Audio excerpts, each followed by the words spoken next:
اور ایک نماز جان بوجھ کر قضا کر دینے کا بہت زیادہ عذاب ہے۔ حضرت موسیٰ علیہ السلام کے پاس بنی اسرائیل کی ایک عورت آئی اور اس نے آ کر کہا کہ اللہ کے نبی علیہ السلام مجھ سے گناہ ہو گیا ہے، آپ اللہ کی بارگاہ میں دعا کیجئے کہ اللہ تعالیٰ میرے گناہ کو بخش دے۔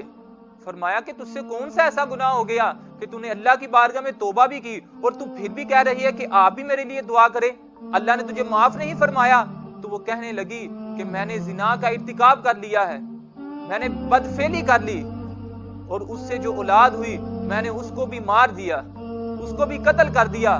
تو حضرت موسیٰ علیہ السلام نے فرمایا اے بدبخت عورت، یہاں سے چلی جا، کہیں تیری نحوست کی وجہ سے، تیرے گناہوں کی وجہ سے، تجھ پر رب کی ناراضگی کی وجہ سے ہم پر آگ نہ برس جائے۔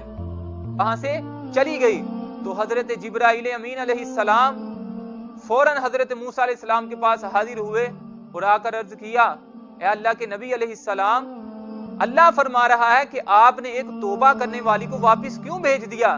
تو حضرت موسیٰ علیہ السلام نے فرمایا جبرائیل امین علیہ السلام، اس کا تو گناہ بہت زیادہ بڑا تھا۔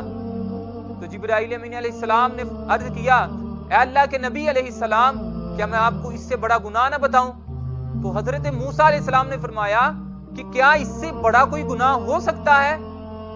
حضرت جبرائیل امین علیہ السلام عرض کرتے ہیں اے اللہ کے نبی علیہ السلام، اس سے بھی بڑا گناہ یہ ہے کہ آدمی جان بوجھ کر نماز کو چھوڑ دے۔ اتنی نمازیں ایسی کہ جو ہم جان بوجھ کر چھوڑتے رہے، ان پر توبہ بھی نہیں کی۔